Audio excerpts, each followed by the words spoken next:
Dear students, welcome again to your favourite math channel KD the math tuber. तो बच्चों, आज बिना time waste किए हम बात करेंगे 13 जुलाई 2021 को जो पहले शिफ्ट में एयरफोर्स एक्स ग्रुप का पेपर पूछा गया है। तो मैथ के बिल्कुल एग्जैक्ट 25 जो क्वेश्चन हैं उनकी चर्चा करेंगे। जितने भी मैक्सिमम क्वेश्चन बच्चों ने मुझे भेजे हैं बेटा, वो मैं सारे क्वेश्चन इस वीडियो में ले रहा हूँ। क्लियर? और वीडियो थोड़ा लेट इसीलिए आया है क्योंकि बेटा सारे क्वेश्चन एग्जैक्ट कलेक्ट करने में टाइम लगता है। चलिए देखते हैं पहला क्वेश्चन क्या है। पहला कह रहा है बेटा 1020 प्लस 1025 प्लस 1020 1025 की वैल्यू पूछी है। क्लियर? ये वैल्यू पूछी है। हमेशा एक चीज़ ध्यान रखना बच्चों कि आपको ये तो पता ही है, जैसे कि मान लो आपने फॉर्मूला पढ़ा होगा कि 10 of a plus b equal 10a plus 10b 10a plus 10b upon 1 minus 10a 10b। Formula पढ़ा है ना सभी बच्चों ने। अब इसमें एक काम करो, एक ही जगह 20 और b की जगह 25 रख दो। a तो 20 रख दो बेटा, b रख दो आप 25, है ना, देखते जाना। तो 20 और 25 क्या हो जाएगा 10 45। और यहाँ क्या हो रहा है बेटा 10 20 प्लस 10 25, देखते जाना, बटे 1 माइनस 10 20 10 25। तो यहाँ देखो बच्चा 10 45 1 हो गया, 1 का इधर गुणा कर दो। तो 1 माइनस 10 20 10 25, और ये आपका 10 20 प्लस 10 25 ये गया उधर, है ना। अब आपको पता है जैसे ये माइनस का मैं उधर ले जाऊंगा तो इधर 1 बचेगा। तो 10 20 प्लस 10 25 प्लस 10 20 10 25, इसकी वैल्यू बेटा 1 हो जाएगी। क्लियर? ये चलिए अगला क्वेश्चन देख लेते हैं। एक फंक्शन का है, फलन का। F of x equal 2x है, f such that n to n है। तो ये कह रहा है इस फंक्शन का टाइप क्या होगा। देखिए बच्चों, हमेशा एक चीज़ ध्यान रखना, जैसे यहाँ मान लो आप n और n ले लो, तो आप देखोगे जब 1 को आप इसमें रखोगे तो 1 की इमेज 2 बनेगी, 2 रखोगे तो 4 बनेगी, 3 रखोगे तो 6 बनेगी। यानी हर एक नंबर की टर्म अलग अलग बनेगी, है ना, अलग अलग।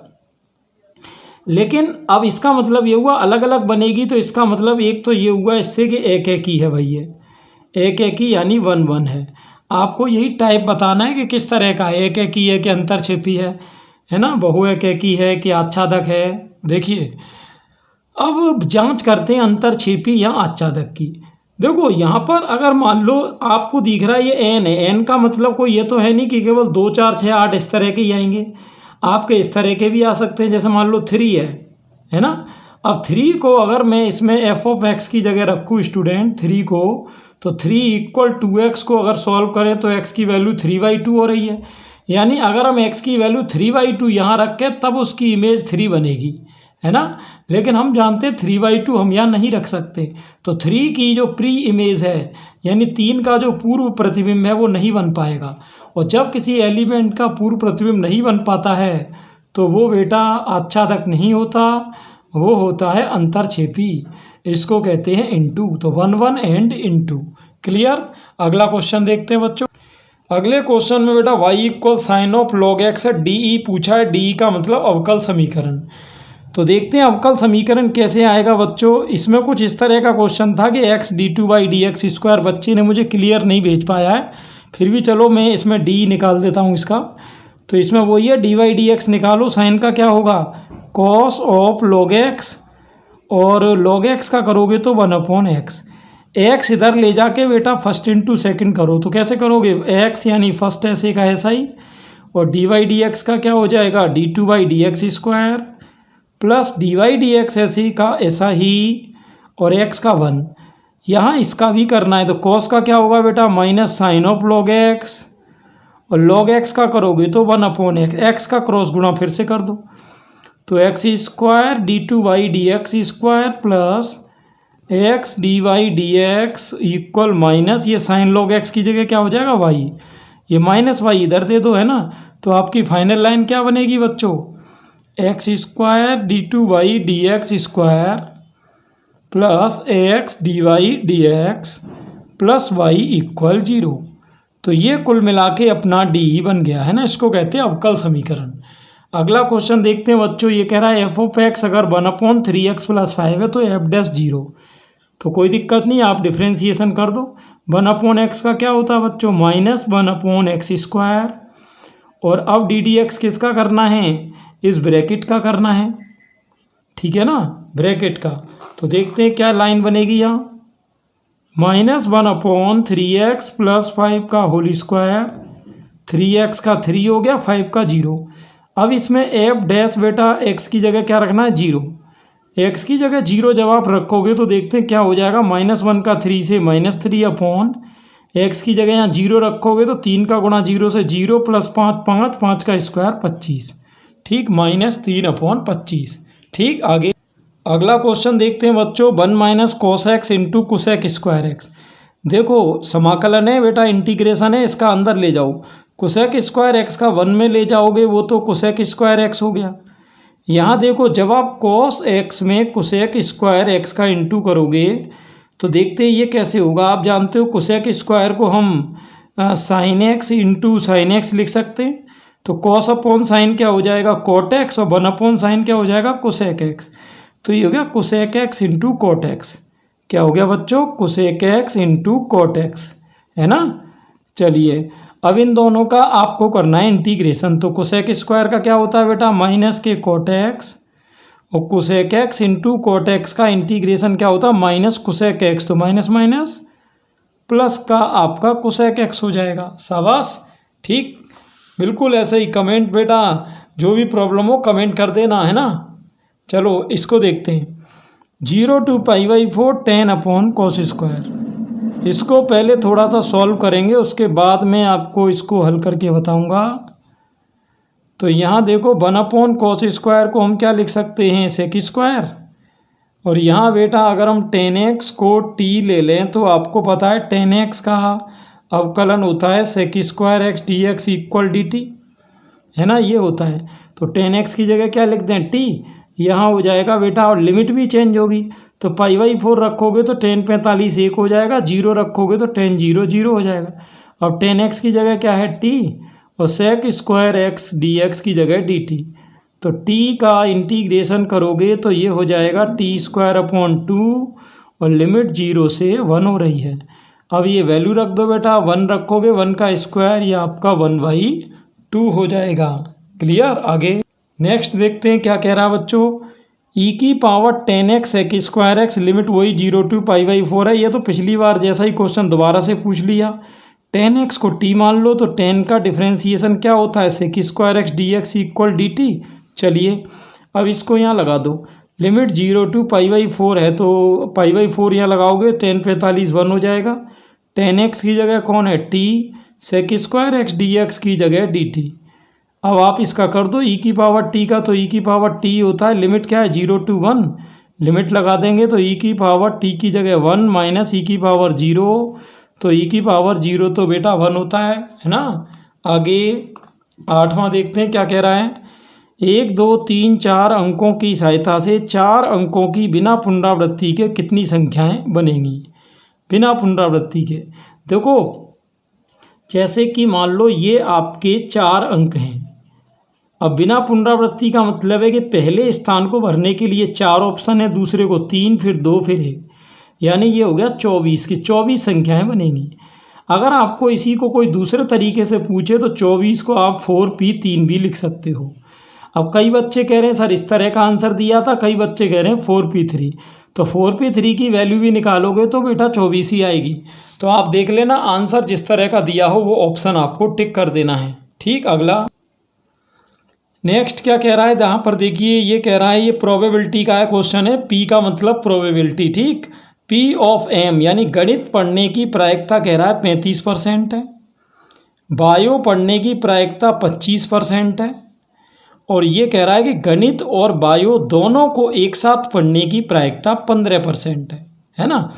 अब देखो कुछ बच्चे तो कह रहे हैं कि इसमें सर ये पूछा था कि केवल मैथ पढ़ने की प्रायिकता, और कुछ बच्चे कह रहे हैं कि सर ये पूछा है कि मैथ पढ़ने वाले की प्रायिकता जबकि वह बायो पढ़ चुका है। तो देखो केवल मैथ की पूछी हो, केवल मैथ, तो इसका तो फॉर्मूला कुछ इस तरह लगेगा, केवल मैथ की पूछी हो, केवल मैथ का मतलब होता है कि मैथ में से हमको घटाना है किसकी, दोनों की, तो दोनों की मैथ में से घटा दो तो केवल मैथ आ जाएगा। दोनों की बेटा है कितनी 35, ये सॉरी मैथ की 35 और दोनों की 15, तो 35 में से 15 जाएगा, आपका 20% बचेगा, है ना। अगला क्या कह रहा है, मैथ पढ़ने वाला जबकि वह बायो पढ़ चुका है। बायो पढ़ चुका है का क्या मतलब होगा, ये आपकी कंडीशनल प्रोबेबिलिटी बनेगी। इसे कहते हैं बेटा सप्रतिबंध प्रायिकता। ये आपकी होती है P of M intersection B upon P of B।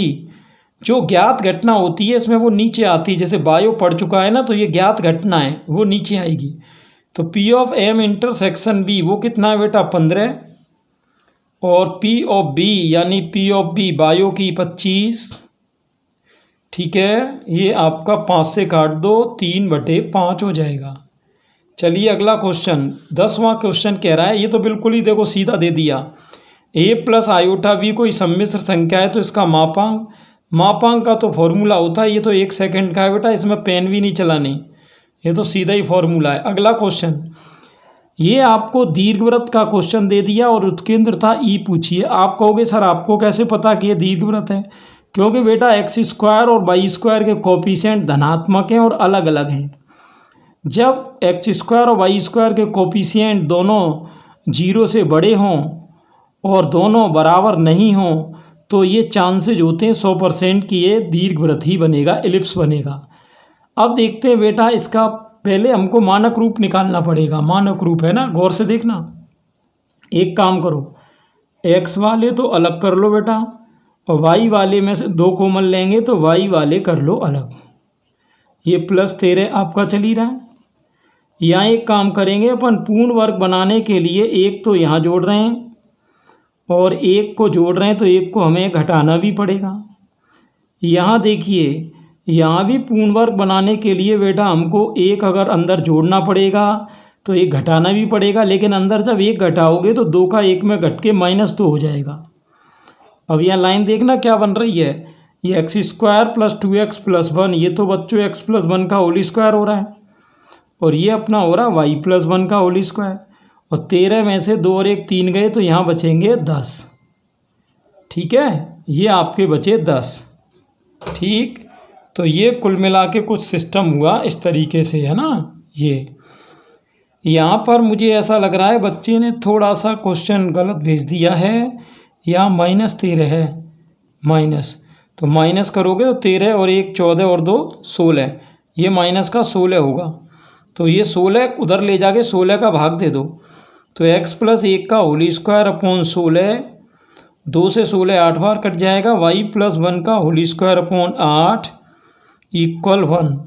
अब इसकी तुलना जब आप x² अपॉन a² से करोगे तो a² तो 16 आ रहा है और b² 8 आ रहा है। तो दीर्घवृत्त के लिए e का मान होता है बेटा √1 - छोटी का स्क्वायर बटे बड़ी का स्क्वायर। तो इसमें रूट छोटी कौन है बेटा, छोटी का स्क्वायर 8 का, ये वर्ग हो गई है, आप वर्ग मत कर देना, वर्ग पहले से किया हुआ है, 8/16। तो 16 एकम 16 में से 8 गया, क्या बचा 8/16। 8/16 को 1/2 लिख सकते हैं, तो 1/√2 हो जाएगा, ठीक। ये आपकी किसकी वैल्यू हो गई बच्चों, उत्केंद्रता, एक्सेंट्रिसिटी। नेक्स्ट देखिए क्या कह रहा है, 12। एक ही वैल्यू दी है x 1 2 3, a इनवर्स दिया 0 1 2 4, वैल्यू किसकी पूछी है, x की। देखो बच्चों, हमेशा एक चीज़ आपने ट्रिक पढ़ी होगी, ये मैंने आपको मैट्रिक्स की में खूब पढ़ाया है कि a × a इनवर्स आपका i होता है। तो a यहाँ कितना है, x 1 2 3, और a इनवर्स के लिए ये क्या है 0 1 2 4, और i क्या होता है बच्चों 1 0 0 1, है ना। अब इनका इंटू करके x निकालना है। चलो इसका रो का कॉलम में करो, कैसे, x का 0 में, ये x का 0 में क्या हो गया बच्चों, x का 0 में हो गया 0, 1 का 2 में हो गया आपका प्लस का 2, ठीक है। 1 का 2 में क्या हो गया 2, ठीक। ये यहाँ पर थोड़ी सी कन्फ्यूज़न है, मेरे हिसाब से यहाँ 1 होना चाहिए। देखो ये बच्चे भेजते हैं ना, तो थोड़ा डेटा गलत भेज देते हैं। 1 होने से क्या होगा बेटा, x का 0 में 0, 1 का 1 में 1, क्योंकि ये मैच होना चाहिए बच्चों, मैच। जैसे इधर 1 है ना, तो इधर क्या है भाई 1 0 0 1, तो तभी तो तुलना हो पाएगी ना। अब यहाँ पर एक्स 1 का 1/4 से करो, एक्स का 1 से 1 एक्स और 1 का 4 से 4। ठीक, ऐसे ही नीचे करो अब। तो ये कुल मिला के ऐसे ही है, जैसे मान लो x+4 की 0 से करके तुलना, x का मान निकाल दो। ये क्वेश्चन मुझे लगता है बच्चे ने गलत भेज दिया है, आप इसका डेटा चेक कर लेना। और ट्रिक यही है, a × a इनवर्स बराबर i। ट्रिक में आपको कन्फ्यूज होने की ज़रूरत नहीं है। अगला क्वेश्चन 13 में एक आपको अवकल समीकरण दिया है, डिफरेंशियल इक्वेशन, और इसका फंक्शन पूछा है। आप क्या करोगे, एक आपने टॉपिक पढ़ा होगा सेपरेशन ऑफ वेरिएबल्स, चरों का पृथक्करण। तो इसमें dy के नीचे तो आप y को ले आओ और इधर से dx के नीचे इस x को। तो यहाँ 1/y का होगा बेटा log y, 1/x का होगा log x। और जब दोनों लॉग में होते हैं तो हमेशा ध्यान रखना c को भी आपको लॉग में ही लेना होता है। अब log x इधर आएगा तो लॉग में बेटा जो चीज़ माइनस में होती है वो अपॉन में हो जाती हैं, और लॉग से लॉग जाएगा तो क्रॉस मल्टीप्लाई। यहाँ y की वैल्यू पूछी थी तो y = cx है। ठीक, इस तरह से नेक्स्ट क्वेश्चन क्या है बच्चों, limit x tends to 0 1 - cos x upon, limit का क्वेश्चन है।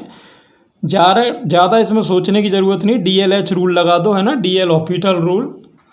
क्या करते हैं इस रूल में, अवकलन करते हैं। तो करो अवकलन बेटा, लिमिट चलती रहेगी। कैसे, 1 का 0 cos का माइनस प्लस साइन x, इसका करो √x का क्या हो जाएगा 1/2 √x, और 1 का 0। चलिए x की जगह 0 लगा देंगे तो यहाँ हो जाएगा बेटा साइन 0 का 0 अपॉन 1/2 √x की जगह 0 + 1 यानी 1। जब आप इसको ऊपर ले जाओगे तो पूरा ही 0 हो जाएगा। नेक्स्ट बच्चों क्या कह रहा है कि अगर ये और ये परपेंडिकुलर हैं, जैसे अगर मैं इसको a वेक्टर और इसको b वेक्टर मान लूँ तो ये कह रहा है ये परपेंडिकुलर हैं, लंबवत हैं। लैम्डा का मान पूछा है। आपको पता है लंबवत का प्रतिबंध होता है कि उनका डॉट प्रोडक्ट 0 हो जाता है। तो इसका और इसका डॉट प्रोडक्ट कर दो। कैसे करोगे, 3i का i से कैसे करोगे, 3 × 1 यानी 3, 1 का लैम्डा से लैम्डा, -2 का 3 से +6। यहाँ 6 और 3 9, लैम्डा हो गया -9। लैम्डा आपका क्या हो गया बच्चों, -9। क्लियर, आगे चलते। अगले 4 क्वेश्चन आपके सामने ये हैं बेटा, और इसके अलावा भी आपको भी कोई क्वेश्चन मिलता है बेटा तो आप भी मुझे कमेंट बॉक्स में लिख के क्वेश्चन ज़रूर पूछें, मैं आपको नेक्स्ट वीडियो में भी उसको बता दूंगा। चलिए पहले इन 4 को और देख लेते हैं। ये an है, an का मतलब nth टर्म, nवां पद है ना, ये कितना है 2n - 1। Sn पूछा है, Sn का फॉर्मूला होता है बेटा n/2 a + l। तो आपको n तो n ही दी है, l आपको ये ऑलरेडी दिया है, हमें केवल a की ज़रूरत है। तो a के लिए आप क्या करो, n की जगह 1 रख दो, तो 2 एकम 2 में से 1 गया 1, ये आपको 1 मिल गया, 1 कैंसिल, 2 से 2 गया, n का n में n² हो जाएगा। नेक्स्ट क्वेश्चन क्या कह रहा है, 75 डिग्री को रेडियन में, कोई दिक्कत नहीं बेटा, रेडियन में बदलने के लिए π/180 से गुणा करते हैं। इनको 5 से काटो, 5 से काटोगे तो 75 कटा कितनी बार, 15 बार, और ये आपने 5 से काटा तो ये कटेगा कितनी बार, 36 बार, है ना। 3 से और काट दो, 3 से इसको काटोगे 5 π/12, ये हो गया, है ना। अगला ये क्या कह रहा है देखिए, 1 + cos 2x - 2 cos² x, इसको सॉल्व करके आंसर बताना था। कोई दिक्कत नहीं बेटा, cos 2x का फॉर्मूला आप जानते हो 2 cos² x - 1 होता है, और ये आपका चल रहा है तो ये कैंसिल हो गए, 0 आ जाएगा, इसमें ज़्यादा कुछ नहीं है। नेक्स्ट क्या कह रहा है बेटा, ये पैरामेट्रिक डिफरेंशिएशन आ गया कि x = t² है, y = t³ है, तो d2/dx²। देखो पहले इसमें जब dy/dx निकालेंगे बच्चों तो उसके लिए हमें क्या करना पड़ेगा, पहले इसको t के सापेक्ष अवकलन करेंगे, फिर इसको, तो आपका dx dt तो क्या हो जाएगा, dx dt t² का 2t, और dy/dt करोगे तो t³ का क्या हो जाएगा 3t²। अब कई बार इसमें क्या है बच्चों, t की वैल्यू भी दी होती है, लेकिन यहाँ क्या t की वैल्यू नहीं दी है, यहाँ तो डायरेक्ट ही करना है। तो चलो dy/dx यानी dy/dt कितना है 3t², और dx dt है 2t, t कैंसिल, यहाँ बचा 3t/2, ये dy/dx हो गया 3t/2, है ना, ये हो गया। अब क्या करना है, d2/dx² निकालना है। देखो वो कैसे निकलेगा, d2/dx² निकालने के लिए पहले जो dy/dx है ये किसके पदों में है, t के पदों में, ठीक है। तो पहले तो हम इस dy/dx का जो भी अवकलन है वो t के सापेक्ष करेंगे, लेकिन क्योंकि करना x के सापेक्ष है तो बाद में हम x के सापेक्ष अलग से t का कर देंगे। तो ये इसमें ट्रिक होती है। dy/dx कितना है 3t/2, इसका t के सापेक्ष करना है तो t के सापेक्ष तो t का 1 हो गया, तो ये आपका 3/2 आएगा। और dt/dx कैसे निकलेगा ये देखो, dx dt कितना है 2t, तो इसका उल्टा कर दो तो dt/dx हो जाएगा। उल्टा क्या हो जाएगा 1/2t। अब ये 2 और 2 हो गया 3/4t, ठीक। ये अब कई बार बच्चों क्या है इसमें t की वैल्यू भी दी होती है।